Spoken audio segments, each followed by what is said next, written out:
Inquiry है किसी department की, जिसमें बैंक की स्टेटमेंट के मुताबिक इंक्वायरी हुई है कि जो बैंक से निकला है उसी पर उन्होंने काम किया है। ये पहली इंक्वायरी मैं कहूँगा, आज तक किसी डिपार्टमेंट की बैंक के थ्रू स्टेटमेंट पर इंक्वायरी नहीं हुई। बहरहाल उसमें जो कुछ निकला वो आपके सामने है। म्यूनसिपलिटी ने क्या किया क्या नहीं किया वो आपके सामने है।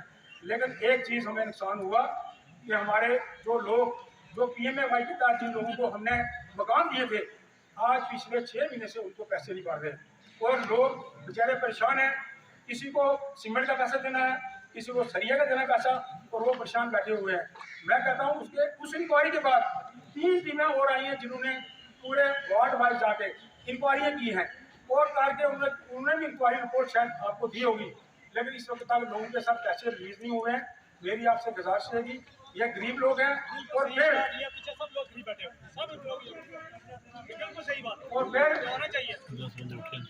ये जो गाइडलाइन हमने हाउसिंग डिपार्टमेंट की तरफ से थी हमने उसके मुताबिक की है। हमने उसे हट के कोई एक केस नहीं, एक केस हमारा हुआ उसके हट से, वो एक विडो और थी, हमने कहा ये विडो है इसको दे दो।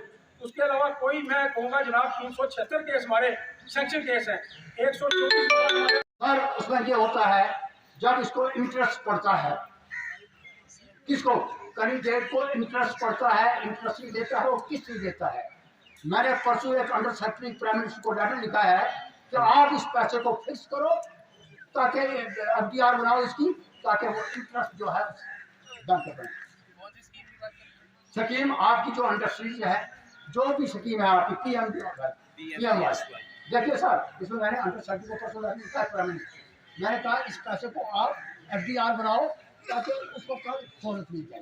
इंटरेस्ट तो वो दे रहे हैं, क्या नहीं मिल सकता है इसका। अच्छा सुनिए सर, दूसरी बात रह गई है पेंशन वाली, लोले लंगड़े बेवा औरतें।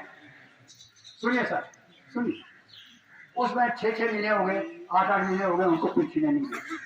परसों मैंने चित्रनंदा जी से बात की है और उन्होंने मुझे कहा कि आप मुझे दे दो, ये इनको पैसा दे दो क्योंकि जिनका बनता राइट उनको दे दो। अच्छा रोज जाते हैं बैंक में, आज आपकी पेंशन नहीं है, कोई नहीं रोज डेली होते हैं बेचारे जाते नहीं। सुनिए सर, और मैं चाहता हूँ टोटल 8000 बेनिफिशरीज हैं। 8000 में से 2100 अराउंड 2100 वो central directly funded by union government, वो बिल्कुल चल रहा है और वो कंटिन्यूसली आ रही है। जून तक वो पेंशन क्रेडिट होगी सबके अकाउंट में। जो ISS की पेंशन थी उसमें सर 1500 एप्लीकेशन, अराउंड 2300 एप्लीकेशन है जो हमने रिवर्ट किए और वो एक बार नहीं हुई, मल्टीपल टाइम्स हो रही है। क्योंकि कभी सपोज राशन कार्ड लगाया, उसका बाहर वाला पेज लगाया, अंदर फर्द वाला पेज नहीं लगा। सर हाँ सर, एप्लीकेंट लेवल सर हम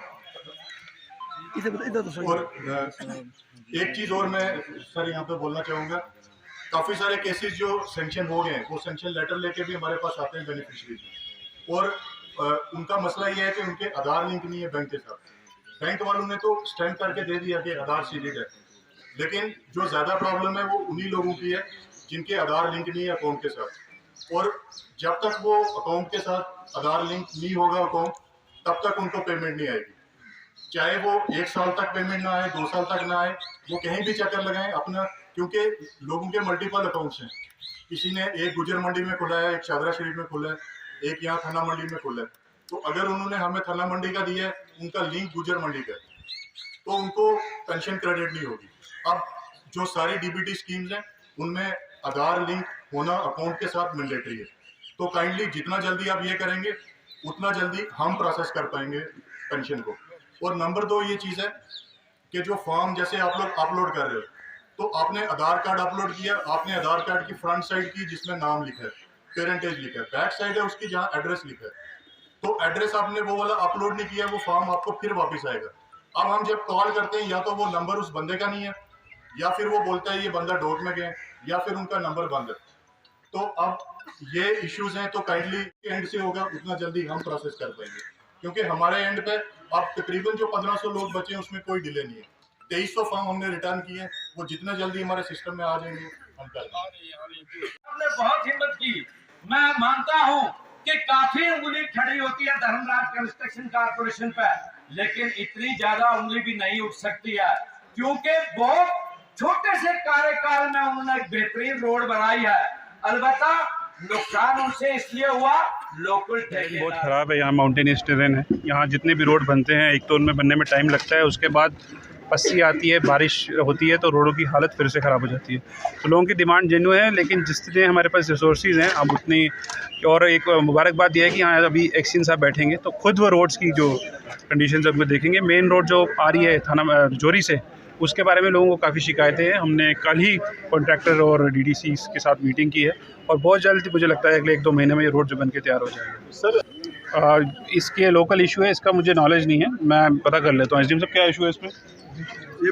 मंडी का इसकी डिमांड है और मैं आपको एश्योरेंस देता हूँ कि जो इसके लेवल पे ये जिस लेवल पे इसको वो सैंक्शन मिली थी उस लेवल पे इसको लेके आएंगे। और अगर मुझे कमिश्नर सेक्रेटरी से खुद मिलने में जाना पड़ा तो मैं लोकल डीडीसी मेंबर और प्रेसिडेंट को लेके जाऊंगा और इस इशू को रिजॉल्व करेंगे। इंटीरियर की डिमांड तो नहीं इस समय पूरी कर पाएंगे, लेकिन जो तहसील और एसडीएम ऑफिस है उसको नए से बनाएंगे, क्योंकि ऑलरेडी पिछले साल हमने पैसा दिया था ट्रेजरी ऑफिस नया बनाने का, वो शायद बन के तैयार हो गया। इसके अलावा जो तहसील ऑफिस और एसडीएम ऑफिस उसके लिए हमें एक G+1 स्ट्रक्चर बनाने का सोच रहे हैं। जितनी देर मैं पता कर लेता हूँ, लेकिन हम जो उसको फिलहाल प्राइवेट बिल्डिंग में शिफ्ट कर देंगे, उसके अलावा जब तक उसकी एक नई बिल्डिंग तामीर में। सर बहुत सारी कौन सी पंचायत आप बता सकते हैं स्पेसिफिक? हॉस्पिटल मैं बीडीओ साहब को बोलूँगा कि इंक्वायरी करें और उनकी फ़िलहाल उनकी पेमेंट जो है रोकी जाएगी जब तक हमें 2 साल पुराने एक बार वेरीफाई करा देते हैं उसको क्वेश्चन। सर होम डिपार्टमेंट की तरफ रिन्यू हो रहे हैं, रेगुलरली रिन्यू हो रहे हैं, लेकिन उसकी एक सख्त प्रोसीजर है। CID वेरिफिकेशन और पुलिस वेरिफिकेशन होगी। जो लोगों को जेन्युइन तरीके से लाइसेंस दिए गए हैं उन्हीं के रिन्यू होंगे, और लेकिन जो रिन्यूअल का प्रोसेस जो चल रहा है।